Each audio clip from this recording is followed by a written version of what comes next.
Hi everybody, it's Santiago with Virix Software Development, and today we're jumping into a quick video to share some insights into the growing talent pool in the Uruguayan software industry.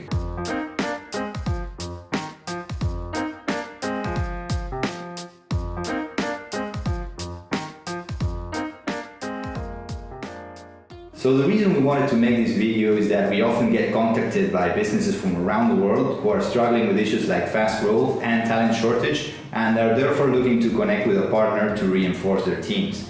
And the number one question that we get asked by them tends to be, how easy is it to find talent in your city or country? For companies that are looking to set up remote teams in short time frames, making sure that their chosen vendor can supply the right talent on demand for their specific needs is a top priority. And while we have found that most people are aware of the key benefits of outsourcing to South America, we thought it would be helpful to provide a more in-depth look into the Uruguayan IT workforce. So the better question to ask is, how does a country with a population of only 3.5 million become the top software exporter in the region and third in overall terms worldwide? Well, there are many factors that come into play, but it all starts with a razor-sharp focus on education and a lot of forward-thinking by our government. Let's take a closer look. Two key features that make the Uruguayan workforce stand out in the region are its progressive high-quality education system and its ability to adapt to new technologies. So free access to the education system in Uruguay, all the way from preschool to university, dates back to 1876, and it has resulted in our country having the highest literacy rate in Latin America at 98.5%. Another key initiative that is helping shape our workforce is the implementation of the one laptop per child model under the name of Plan Ceibal in our country. Plan Ceibal was first implemented in 2007 and has since provided hundreds of thousands of no-cost internet access and laptop computers to students and teachers throughout the country. The goal of Plan Ceibal is to bridge the digital gap between those who have access to technology and those who don't.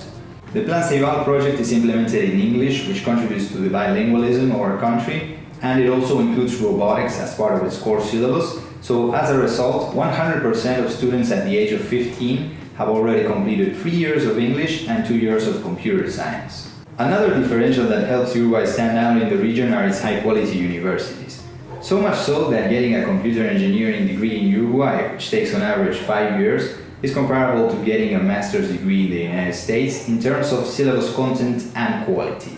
And in addition to this, 75% of students enrolled in IT-related degrees read English and 55% speak it. It is also worth mentioning that Uruguayans tend to enter the workforce while they are studying at university. And because Uruguay doesn't have the equivalent of the college dorm experience of the United States, it is very common for students to have their first job experience as early as the age of 18 with the goal of becoming financially independent. Some universities even require their students to take part in internships as a prerequisite for graduating. And as a result of this, by the time they get their degrees, most students will either have a full-time job or some relevant work experience in their field. This not only helps advance their careers at a faster pace, but it is also a huge plus for the more than 700 IT companies that are hiring for talent in Uruguay. So how do software development companies in Uruguay hire and train talent? Maybe the best way to illustrate this is by walking you through how we handle this whole process ourselves at Virix. As we've seen so far, there's an exceptional talent pool here in Uruguay for us to tap into in order to hire for our staff augmentation and product development teams. And our recruiting process is done through a series of sources, including recommendations, advertising on social, job university boards, and also working with a specialized HR firm that regularly sends candidates our way. Every candidate we get in touch with goes through an initial screening process where we assess their education background, their technical skills and fit, their work experience, and their English communication skills. They will usually go through a couple of interviews with their leadership, and depending on their level of expertise, they might be asked to perform a technical challenge as well. Once a new hire joins the Virix team, they will go through an initial induction process where they will become familiar with our day-to-day workflow, our processes, and our culture. This typically takes a week to complete and includes coaching from our leadership, as well as a series of simulations of potential scenarios that they are likely to face in their work. Our main goal with this is for our new teammates to feel comfortable as they ease into their new work environment, and also for them to be able to polish their skills and processes before jumping on their first project with us. That's why it's also usual for a new hire's first assignment to be as a shadow member in a maintenance project, where they will focus on learning the code, the structure, and what the project entails, all while getting to know their new teammates, so that when they effectively join a project, we know that they are able to produce the desired results. Aside from the initial induction process, all of our staff receive ongoing training in the form of tech presentations and internal workshops, which we organize regularly, and we also provide English lessons for anybody that needs language support in that area. Talent retention is another area where the software industry often struggles, and it's also one that we get asked about quite frequently. And while it is true that the software industry is highly competitive and has a higher than average turnover rate, there seems to also be a pattern where the companies that are growing at a faster pace are the ones that are suffering the most in this area. While researching employee reviews for this kind of fast-growing firms, one finds that most employees are disappointed by the negative changes that came along with their company's growth. Many of these reviewers point out that the startup feel that their company used to have, with their focus on quality and flat hierarchy, is now gone and has been replaced by a more bureaucratic and chaotic environment where they no longer feel valued or comfortable. This fact shouldn't come as a surprise to any of us really, because growing a company beyond 50 developers is incredibly challenging and it requires expert management, so these companies do tend to have harder time retaining talent, and it is not uncommon for some of them to have attrition rates of up to 50%. In fact, some of our team members at Virix have worked for this kind of fast-growing companies in the past, and they decided to leave because they weren't getting the right experience or support in terms of training, management, and leadership. So they decided to look around for smaller boutique companies like ours that tend to focus on quality, having the right number of partners, and growing at the right pace. So when it comes to retaining talent, there are several aspects that we take into account, but our biggest focus is on creating the right work environment for our staff. And that mainly involves providing direct access to our leadership, as well as providing the right training and career advancement opportunities within the company.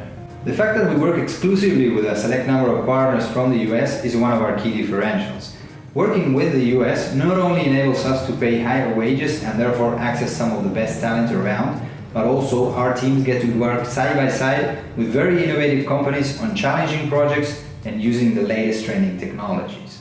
The experience that they get working on this kind of project for the US, combined with their ongoing training on the latest technologies, prepares them to take on bigger responsibilities in the future. And at the end of the day, that is what they aspire to in their profession, doing work that matters and that helps advance their careers. And finally, to address the million-dollar question, how fast can you expect to get your team set up by a software development company in Uruguay? The truth of the matter is, this will always ultimately depend on your specific needs in terms of team size, skills, and time frame. And by this we mean how many resources you're looking to hire, what skills or technologies you're looking to use, and how soon you would need the team to start working. Sharing this information in as much detail as possible will help your vendor provide you with a much more accurate answer to this question, as they will be able to know if they have the capacity to take on your specific project within your given time frame while providing some of their best resources. Our average team size at Virix for a given project is between 2 and 4 developers, and our average project length is between 2 and 6 months. So your time frame might coincide with the end of one or several of our projects where our developers have become available. It is not that common for software development companies in Latin America to have resources on bench who are inactive, but a much more common scenario is for developers to work on maintenance projects, so there are always developers at disposal if a new opportunity arises. We hope that this video helped you get a clearer picture about the Uruguayan IT industry. If you want to learn more about Uruguay as an outsourcing destination, check the links below. And if you're looking for a partner to help with your development efforts, feel free to visit us at virix.com. Thanks!